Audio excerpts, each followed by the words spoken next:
جناب محمد الرسول اللہ صلی اللہ علیہ وسلم کے زمانے میں آقائے دو عالم صلی اللہ علیہ وسلم نے اپنی زندگی میں آخر عشرے میں 3 مرتبہ نماز تراویح جماعت کے ساتھ پڑھائی. 3 مرتبہ صرف 3 دنوں تک آپ نے پوری زندگی میں آخر عشرے میں 3 مرتبہ نماز تراویح جماعت کے ساتھ پڑھائی. اس بات کا تذکرہ، چونکہ وہ لوگ ہر بات میں کہتے ہیں حدیث لاؤ حدیث لاؤ، تو اگر آپ کو حدیث یاد ہو تو حوالہ دے دیں، ورنہ کیسٹ ان تک پہنچا دیں اور کہیں کہ توبہ کر لیں. رمضان کے مہینے میں عبادت کی زیادتی کرنے کا حکم دیا گیا ہے، اور کم وقت تو تم رہی صحیح 20 رکعت کو بھی گھٹا کر 8 پڑھ رہے ہو، عبادت کو گھٹا رہے ہو، عبادت کو کم کر رہے ہو. بخاری شریف صفحہ نمبر 260 پر 9 اور جلد نمبر 1، مسلم شریف 200 صفحہ نمبر 250 پر 9 اور جلد نمبر 1. اس کے اندر یہ بات ہے کہ نبی کریم صلی اللہ علیہ وسلم نے رمضان میں 3 دنوں تک 3 راتوں میں آخر عشرے میں تراویح پڑھائی ہے. حضرت انس رضی اللہ تعالیٰ عنہ فرماتے ہیں ایک مرتبہ میں آپ کے پہلو میں آ کر تراویح کے اندر کھڑا ہو گیا اور آپ نے تراویح پڑھائی. یعنی مسجد میں جو تراویح پڑھائی اس کے وٹنس کون ہیں، اس کے گواہ کون ہیں؟ ایک حضرت انس رضی اللہ تعالیٰ عنہ ہیں. مسلم شریف صفحہ نمبر 350 پر 6 اور جلد نمبر 1. حضرت انس فرماتے ہیں کہ میں نے آپ کے پیچھے 20 رکعت تراویح کو پڑھا ہے. اللہ کے حبیب پاک حضرت انس خود فرماتے ہیں نبی کریم صلی اللہ علیہ وسلم نے تراویح پڑھائی اور پڑھانے کے بعد اپنے کمرے میں چلے گئے اور جانے کے بعد الگ سے نماز پڑھی. وہ نماز تہجد تھی. ان کم وقتوں کی عقل ماری گئی. یوں کہتے ہیں 11 مہینے جو نماز تہجد ہے وہ 12ویں مہینے میں یعنی رمضان میں آ کر وہ نماز تہجد کنورٹ ہو کر تراویح میں بدل جاتی ہے. اور حضرت عائشہ صدیقہ رضی اللہ تعالیٰ عنہا کی حدیث، اللہ کے نبی صلی اللہ علیہ وسلم 11 رکعتوں سے نہ رمضان غیر رمضان میں بڑھ کر پڑھتے تھے، رمضان غیر رمضان میں 11 رکعتوں سے بڑھ کر نماز نہیں پڑھا کرتے تھے رات میں. حضرت عائشہ صدیقہ رضی اللہ تعالیٰ عنہ کی روایت. تو اس سے انہوں نے یہ لگا لیا اندازہ کہ 8 رکعت تو تراویح اور 3 رکعت وتر، تو یہ ہو گئے 11 رکعت. تو یہ 11 رکعت آپ پڑھا کرتے تھے رمضان غیر رمضان میں. اصل میں حضرت عائشہ صدیقہ رضی اللہ تعالیٰ عنہ نے جو بات بیان فرمائی وہ تہجد کی نماز کے بارے میں، سمجھ گئے، وہ تراویح کے بارے میں نہیں. ورنہ حضرت عائشہ صدیقہ رضی اللہ تعالیٰ عنہ نبی کریم صلی اللہ علیہ وسلم کے بعد کافی سالوں تک زندہ رہی اور کافی سالوں تک حیات رہی. سن 50 پر 7 ہجری میں حضرت عائشہ صدیقہ رضی اللہ تعالیٰ عنہ کا جو ہے وصال ہوا، اور تراویح جو شروع ہوئی سن 15 ہجری میں شروع ہوئی. 40 پر 2 سال تک مسجد نبوی صلی اللہ علیہ وسلم میں حضرت عائشہ کے سامنے 20 رکعت تراویح اور 3 رکعت وتر ہوا کرتی تھی. اگر اہل حدیث نے غیر مقلدوں نے حضرت عائشہ صدیقہ رضی اللہ تعالیٰ عنہ کی روایت سے وہ بات مراد لی ہے کہ رمضان میں تہجد کنورٹ ہو جاتی ہے تراویح میں، تو حضرت عائشہ اپنی مسجد، اپنے نبی کی مسجد میں حجرے میں دیکھ کر اس بدعت کو کیسے برداشت کر سکتی تھی؟ آپ کی حیات طیبہ میں 40 پر 2 سال تک، جبکہ خود حضرت عائشہ صدیقہ رضی اللہ تعالیٰ عنہ راویہ ہیں ایک روایت کے کہ جس میں رسول اللہ صلی اللہ علیہ وسلم کے فرمان کو نقل کیا گیا ہے، من احدث فی امرنا ما لیس منہ فہو رد. ہماری شریعت میں اگر کوئی نئی چیز کوئی نکالتا ہے تو وہ مردود ہے، ناقابل عمل ہے. تو جب آپ نے خود فرمایا، روایت کو نقل کیا کہ کسی نئی بات کو نقل کرنا بدعت ہے اور قابل عمل نہیں ہے، تو 40 پر 2 سال تک اپنے محبوب کبریا صلی اللہ علیہ وسلم کی مسجد میں 20 رکعت تراویح ہوتی رہی. اس کو آپ نے کیسے برداشت کر لیا؟ یاد رکھیے کہ گناہ کو ہوتا ہوا دیکھ کر میں اور آپ برداشت کر سکتے ہیں، لیکن صحابہ کرام کا وہ مقدس طبقہ ہے کہ جان دے دے گا، اپنی آل اولاد کو قربان کر دے گا، لیکن نبی کی مرضی کے خلاف عمل کو ہونے نہیں دے گا. حضرت عائشہ صدیقہ رضی اللہ تعالیٰ عنہ کے حجرے کے سامنے ایک کارپینٹر لکڑی کو کچھ میخ مار رہا تھا. اما عائشہ حجرے سے نکل گئی. میخ مارنے پر آپ نے فرمایا، اللہ کے بندو، جیسے نبی کو ان کی حیات میں ان کے سامنے آواز کو بلند کرنا بے ادبی ہے، نبی کے وصال کے بعد میخ کی آواز بھی بلند آواز ہے، نبی کے روضے کے سامنے یہ بھی بے ادبی نہ کرنا۔ میخ کی آواز کو برداشت نہ کر کر پردے کے ساتھ آ گئی، کارپینٹر کو کہا کہ مسجد کے باہر جاؤ، ٹھک ٹھک مت کیا کرو اور نبی کے روزے کی بے ادبی نہ کیا کرو۔ ایک میخ کی ٹھک ٹھک پر اما عائشہ نے روکا، اور 20 رکعت تراویح 40 پر 2 سال تک آپ کی مسجد میں پڑھی جاتی رہی ہو، آپ نبی کے عمل کے خلاف وہ عمل دیکھیں اور خاموش رہ جائیں، یہ کیسے ممکن ہے؟ سب سے پہلے دنیا کے اندر ایک تھا اہل حدیث میاں نذیر حسین دہلوی، الحیات بعد الممات کتاب کے اندر لکھا ہے کہ یہ نیچری آدمی تھا، اس نے سب سے پہلے دنیا میں 8 رکعت تراویح کو ایجاد کیا اور کہا کہ تراویح رمضان کے اندر آ کر کنورٹ ہو جاتی ہے، یہ تہجد رمضان میں آ کر کنورٹ ہو جاتی ہے تراویح کے اندر۔ تو اس نے جو ہے سب سے پہلے یہ بات کہی۔ لاہور کی مسجد کا یہ امام تھا عبداللہ چکڑوالی، القول الفصیح اس نے کتاب لکھی، اور کتاب لکھ کر اب لوگوں میں کیا ہے کہ اب سب مقرر وہی تقریر کرے اور سب ملا وہی بات کہیں، تو اس مولوی کے پاس، اس جو ہے مقرر کے پاس لوگ جاتے نہیں، کچھ نئی نئی باتیں بولنا، تو وہ اپنی لاہور کی مسجد میں لوگوں کو جمانے کے لیے ایک نئے فتنے کو اس نے جنم دیا اور کہا کہ تراویح صرف 8 رکعت ہے، 20 رکعت نہیں۔ اس عبداللہ چکڑوالی اور نذیر حسین دہلوی سے پہلے کسی نے بھی اب تک اس مکے میں، مدینے میں، پوری دنیا میں 8 رکعت تراویح کو نہیں پڑھا تھا۔ 20 رکعت تراویح کی روایت مصنف ابن ابی شیبہ ایک حدیث کی کتاب ہے، اس کے اندر روایت کو نقل کیا گیا ہے۔ آقائے دو عالم جناب محمد الرسول اللہ صلی اللہ علیہ وسلم نے وہ 3 دنوں تک جو امامت فرمائی تراویح کی، وہ 20 رکعت کی تھی۔ حدیث کی کتاب کا نام ہے مصنف ابن ابی شیبہ، 290 پر 4 صفحہ نمبر اور جلد نمبر 2۔ اور اسی طریقے سے حضرت جابر رضی اللہ تعالیٰ عنہ فرماتے ہیں، حضرت جابر رضی اللہ تعالیٰ عنہ وہ ہیں جو ہر جمعہ کے خطبے میں ایک بات آپ سنتے ہیں، کلو بدعت ضلالہ وکلو ضلالۃ فی النار، ہر بدعت گمراہی ہے، ہر گمراہی انسان کو جہنم کی طرف لے جانے والی ہے۔ اس روایت کے راوی حضرت جابر رضی اللہ تعالیٰ عنہ ہیں۔ آپ ہی نے اس روایت کو جناب محمد الرسول اللہ صلی اللہ علیہ وسلم سے روایت کیا ہے۔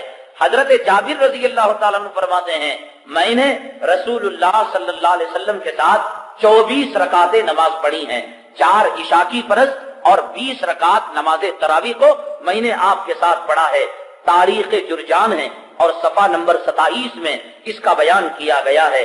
اور انہوں نے کہا کہ 24 رکعتیں اور وتر، ظاہر سی بات ہے 24 رکعتیں تو تراویح کی نہیں، 20 رکعتیں تراویح کی اور 4 رکعتیں عشاء کی اور وتر کی نماز جو ہے الگ سے۔ حضرت سیدنا عمر بن الخطاب رضی اللہ تعالیٰ عنہ کے دور مبارک میں حضرت صائب ابن یزید رضی اللہ تعالیٰ عنہ بیان فرماتے ہیں کہ حضرت سیدنا عمر بن الخطاب رضی اللہ تعالیٰ عنہ نے مسجد کے اندر ایک حافظ امام کو مقرر کر کر 20 رکعت تراویح کو پڑھوایا ہے، اور آپ کے زمانے میں برابر 20 رکعت تراویح پڑھی جا رہی تھی۔ سنن کبریٰ بیہقی صفحہ نمبر 490 پر 6 اور جلد نمبر 2 کے اندر حضرت سعید ابن یزید رضی اللہ تعالیٰ عنہ کی یہ بات موجود ہے کہ حضرت عمر فاروق رضی اللہ تعالیٰ عنہ نے، حضرت عمر فاروق رضی اللہ تعالیٰ عنہ کا دور مبارک رسول اللہ صلی اللہ علیہ وسلم سے بہت زیادہ دور نہیں ہے، بلکہ حضرت ابو بکر صدیق خلیفہ بنے، بعد میں آپ کے بعد اور 2 خلیفہ ہیں، حضرت عثمان غنی اور حضرت سیدنا علی کرم اللہ وجہہ۔ یاد رکھیے ایک بات یاد رکھیے، صحابہ اور نبی کو جنہوں نے دیکھا، حضرات صحابہ کرام، یہ وہ طبقہ ہے کہ اپنی گردنوں پر، اپنے گلوں پر چھریاں چلا سکتا ہے، نبی کی منشا کے خلاف، نبی کی مرضی کے خلاف کوئی عمل وہ دیکھنا نہیں چاہتا۔ اگر حضرت عمر فاروق رضی اللہ تعالیٰ عنہ خدا نہ خواستہ خدا نہ کرے الیاذ باللہ اپنی عقل کو دیوانہ بنا کر اگر یہ سمجھے کہ آپ نے اپنی مرضی سے 20 رکعت تراویح کو امام کے تابع میں آپ نے جماعت کروائی، تو دوسرے جو صحابہ تھے کیا ان کا ایمان مر چکا تھا؟ کیا ان کے محبت نبوی مر چکی تھی؟ میں آپ کو بتاؤں کہ ایک مرتبہ اللہ کے نبی صلی اللہ علیہ حضرت عمر فاروق رضی اللہ تعالیٰ عنہ خطبہ دے رہے تھے، اور خطبہ دیتے ہوئے آپ نے فرمایا لوگوں آج کل تم لوگ مہر بہت زیادہ دیا کرتے ہو عورتوں کو اور مہر کے اندر زیادہ دے کر تم فخر کیا کرتے ہو. آپ نے لمیٹڈ کر دیا آئندہ اتنے دینار اتنے درہم سے بڑھ کر کوئی مہر ادا نہ کرے. یہ تو کہنے کو کہہ دیا. حضرت عمر فاروق رضی اللہ تعالیٰ عنہ نے دین کا مسئلہ ہو فاروق ہوں گے پہلوان, حضرت عمر فاروق ہوں گے بہادر, حضرت عمر فاروق ہوں گے خلیفہ ثانی, لیکن جب دین کی بات آتی ہے اور حضرت عمر فاروق کا پلڑا کمزور ہوتا ہے تو دنیا کی ایک کمزور بڈھی بھی طاقتور بن جاتی ہے. ایک بڑھیا عورت اٹھی, اے عمر فاروق آپ نے کیا کہا؟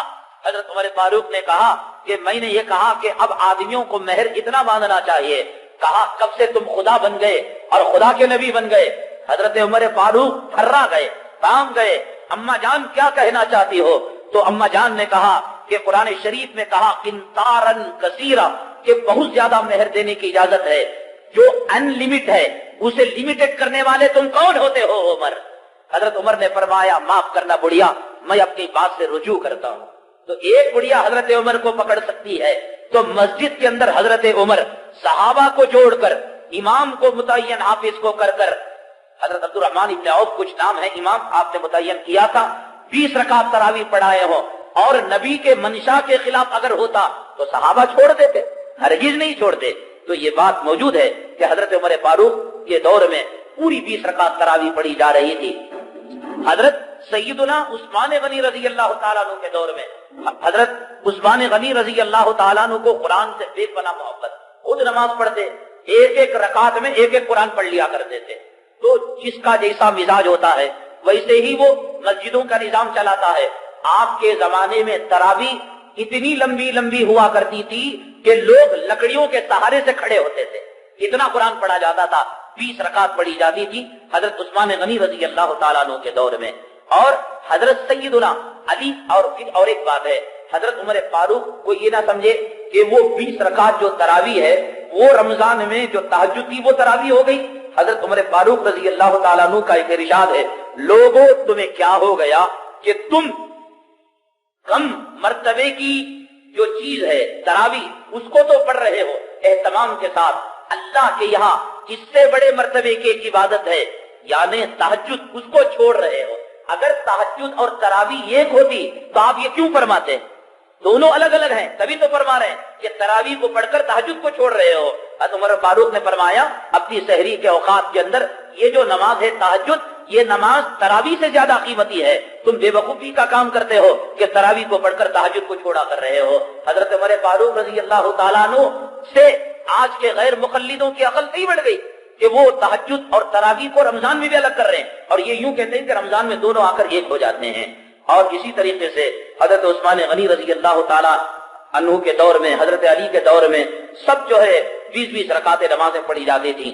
مکہ مکرمہ میں حضرت عطا ابن رباح تابعی ہیں, فرماتے ہیں ان کی وفات 114 ہجری میں ہوئی.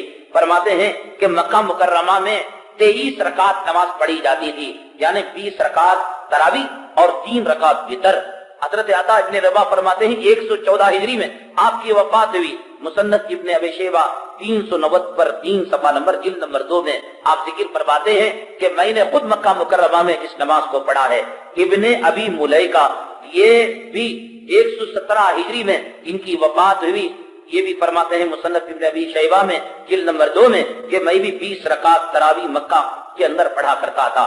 امام شافعی رحمت اللہ علیہ مکے میں آپ نے جب نماز پڑھی, امام شافعی رحمت اللہ علیہ خود فرماتے ہیں کہ میں نے مکہ مکرمہ میں 20 رکعت تراویح پڑھی اور آپ کی جو وفات ہوئی ہے سن 204 ہجری کے اندر ہوئی ہے.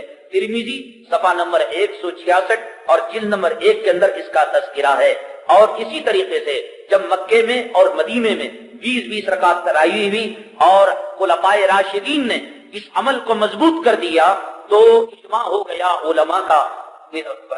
برحیت المجتہد میں اجماع ہو گیا. المغنی اور ارشاد الساری اور شرح النقایہ اور قاضی خان فتاوی وغیرہ کے اندر لکھا ہوا ہے بدایت المجتہد میں کہ پوری علماء امت کا اجماع ہے کہ تراویح 20 رکعت ہے. ائمہ اربعہ امام مالک, امام احمد ابن حنبل, امام شافعی اور سیدنا امام اعظم ابو حنیفہ رحمۃ اللہ علیہ ان کا بھی قول یہ ہے کہ تراویح صرف جو ہے 20 رکعت ہے اور 20 سے کم جو ہے تراویح نہیں ہے۔ ایک بات غور کرنے کی ہے، بہت چھوٹی اور بہت سمپل بات، تراویح کہتے ہیں ریسٹ لینے کو، تراویح جمع ہے ترویحہ کی، ہر 4 رکعت کے بعد جو بیٹھتے ہیں نا اس کو عربی میں کیا کہتے ہیں؟ ترویحہ، آرام کرنا۔ اتنے عقل کے گدھے، عقل کے پاگل ہے یہ لوگ غیر مقلد کہ دیکھیے عربی میں جمع کا جو لفظ ہے کم سے کم 3 پر بولا جاتا ہے، یعنی ایک غلام ہو تو کہیں گے غلام، 2 غلام ہیں تو کہیں گے غلامان، 2 غلام، ایک کتاب ہے تو کہیں گے کتاب، اور 2 کتاب ہیں تو کہیں گے کتابان۔ 2 سے زیادہ ہو گیا تو جمع کا صیغہ اس کے لیے استعمال کیا جاتا ہے، 2 کے اوپر 3 ہو یا 30 ہو یا 30 لاکھ ہو تو کہیں گے کتب، فیہا کتب قیمہ، اس کے اندر قیمتی کتابیں ہیں، کتب کہہ دیا جائے۔ اب 8 رکعت پڑھتے ہیں تو 4 رکعت کے بعد ایک ترویحہ آیا، اور 8 رکعت کے بعد کتنا آیا؟ 2 ترویحے آئے، اسے تراویح نہیں بولیں گے، ترویحتان بولیں گے۔ تراویح کا لفظ ہی 8 رکعت پر آ ہی نہیں سکتا، ترویحتان بولیں گے۔ تراویح اس وقت بولیں گے جب 5 ترویحوں کے ساتھ اگر کوئی 20 رکعت نماز تراویح کو پڑھے۔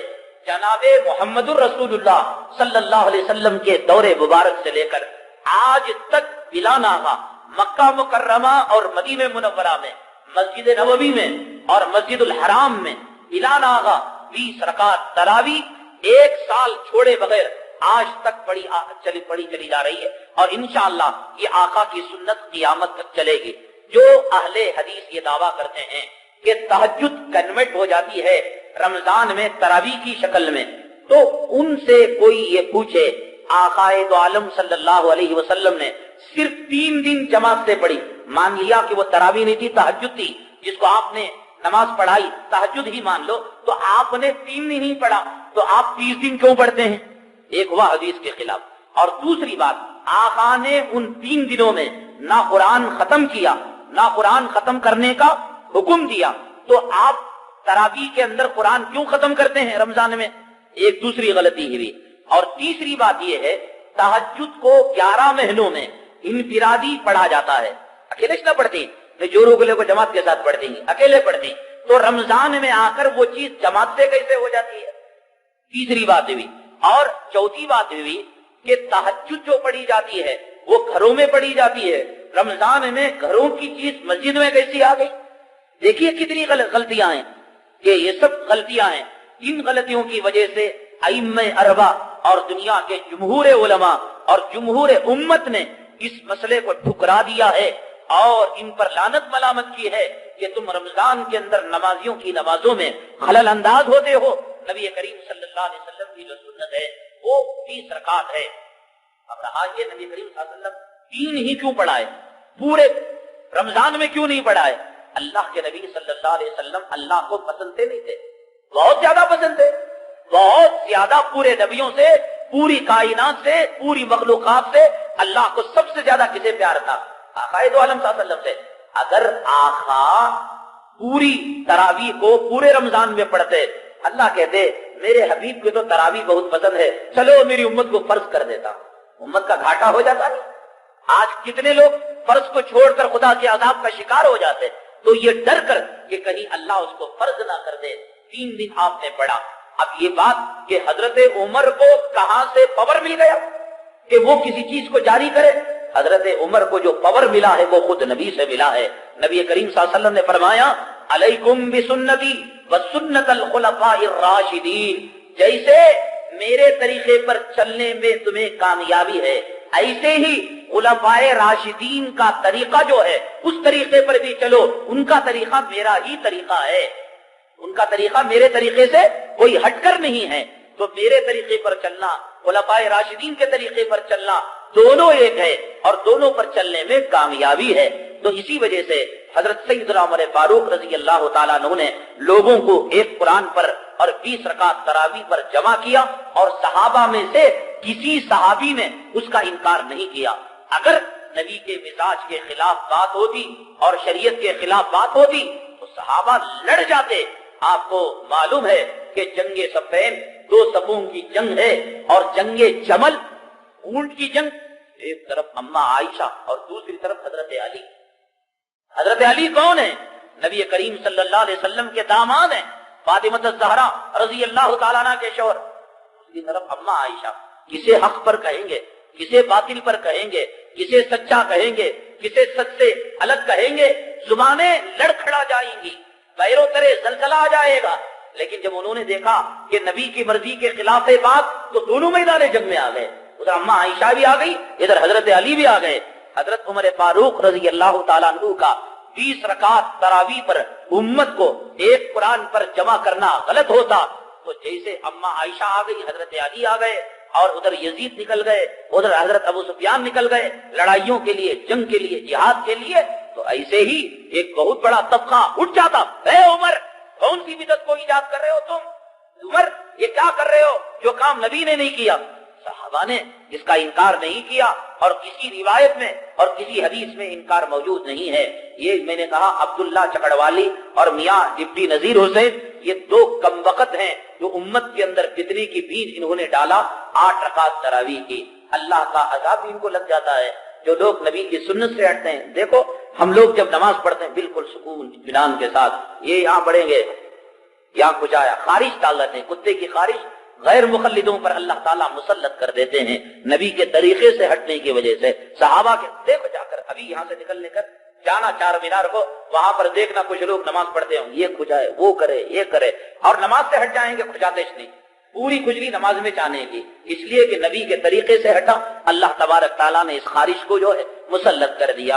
اور بھی شاید بہت سارے سوالات ہیں، انشاءاللہ ان سوالات کے جوابات میں کل جو ہے دوں گا۔ دعا فرمائیں، ہمیں کسی جماعت کے بارے میں کچھ برائی بیان کرنا نہیں ہے، بلکہ حقیقت سے آگاہی کرنا ہے کہ کون حق پر ہیں کون باطل پر ہیں۔ اور میں نے حدیثوں کے، قرآن کے، ائمہ کے اور تاریخ کے، مکے کی، مدینے کی سب حوالے دے دیے، وہ اس لیے تاکہ کل کوئی غیر مقلد آ کر آپ کو کہے نہیں صاحب 8 رکعت تراویح، تو ڈٹ کر آپ کہے اللہ کا کرم ہے ہم سنتوں پر عمل کریں۔